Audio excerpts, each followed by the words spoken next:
Baik, selamat pagi anak kelas 4. Pada pagi hari ini kita masuk pada materi yang baru, yaitu pada pelajaran 3. Tapi sebelum itu mari kita berdoa.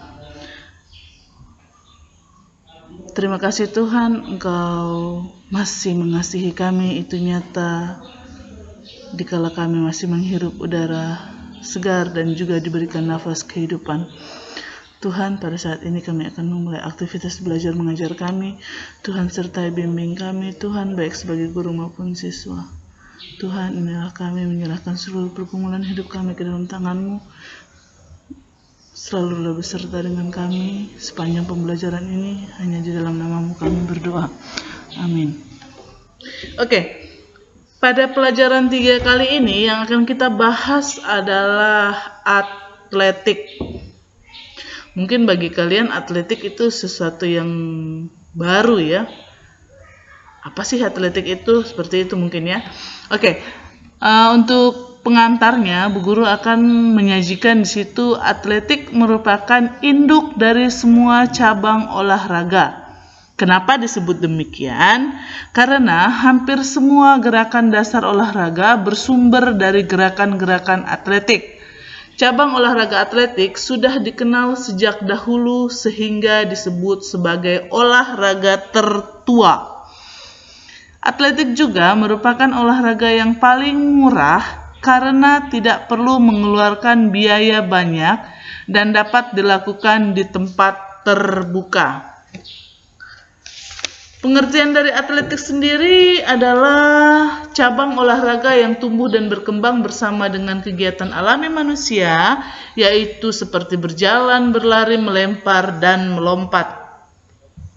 Yang pertama yang akan kita bahas pada pagi hari ini adalah lari gawang. Di situ Bu Guru hanya menyajikan gambar. Kalian boleh lihat di buku halaman 31 sampai halaman 32. Lari gawang adalah permainan yang menggabungkan antara lari dan lompat. Lari gawang bertujuan untuk melatih kelincahan dan ketangkasan. Yang harus dipersiapkan sebelum mempraktekkan lari gawang adalah sebagai berikut. Yang pertama, buat 2 lintasan, masing-masing sepanjang 40 meter. 1 lintasan tanpa gawang, 1 lintasan lagi 5 pasang gawang dengan tinggi yang sama.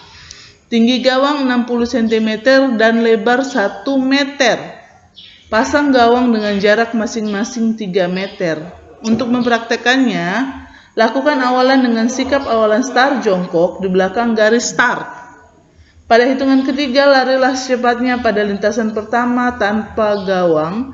Pada lintasan tanpa gawang, pelari berlari sejauh 40 meter. Dilanjutkan lari di lintasan kedua dengan melompati rintangan gawang pada lintasan kedua, yaitu lintasan melompati rintangan gawang. Pelari juga harus berlari dengan menempuh jarak 40 meter.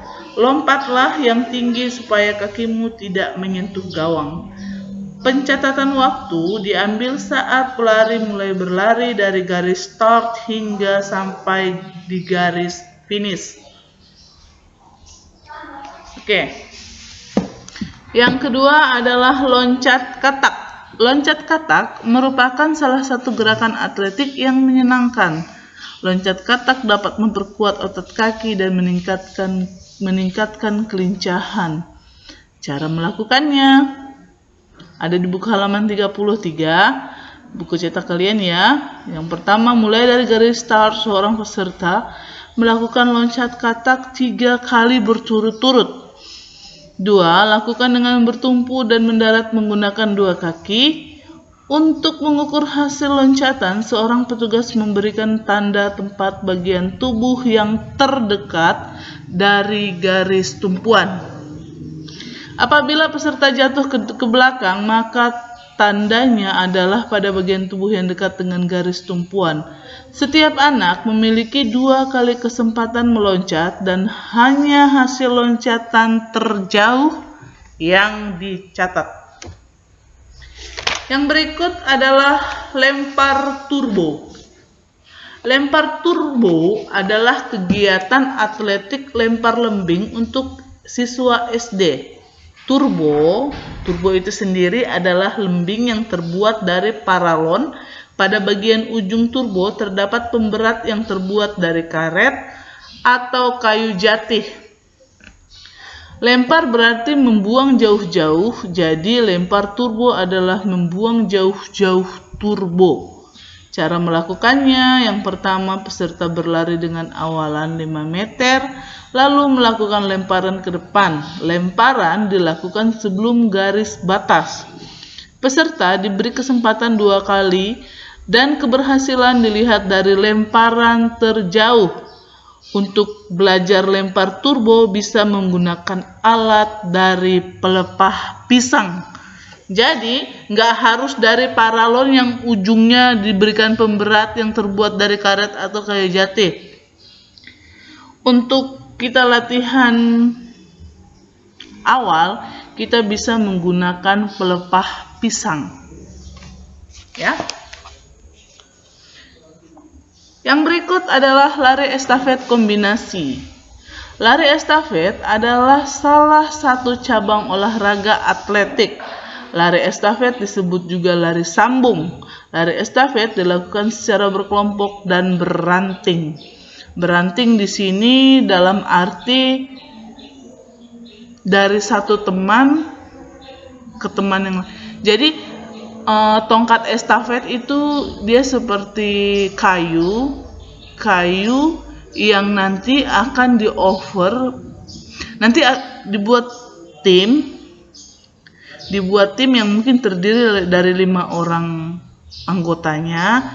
Jadi orang pertama dari antara 5 orang ini memegang tongkat. Jadi dari orang pertama di-over ke orang kedua, di-over ke orang ketiga, dan di-over lagi ke orang keempat, dan seterusnya. Seperti itu ya yang dinamakan beranting. Untuk cara melakukannya, yang pertama adalah buat lintasan dengan keliling sekitar 80 meter yang dibagi menjadi area lari sprint, lari gawang, dan slalom. 2. Gunakan tongkat estafet sebagai alat pemindahan. 3. Setiap regu harus memulainya dengan melakukan guling depan atau samping di atas matras. Setiap peserta melewati lintasan secara lengkap dan memberikan tongkat kepada peserta selanjutnya. Sekali start dapat dilakukan 6 tim secara bersama-sama.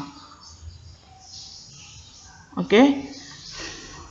Pembelajaran kita untuk pelajaran 3 pada hari ini sampai di sini, dan untuk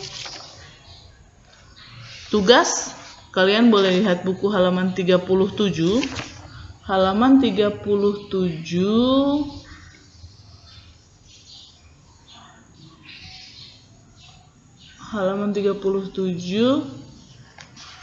pilihan ganda 1 sampai 10. Untuk nomor 10-nya ada di halaman 38. Oke, sekian dan terima kasih. Kita akan bertemu di minggu depan. Jangan lupa tanggal 5 bulan Oktober kita akan mid semester. Siapkan diri kalian semaksimal mungkin, jaga kesehatan dan tetap semangat untuk pembelajaran daring kita.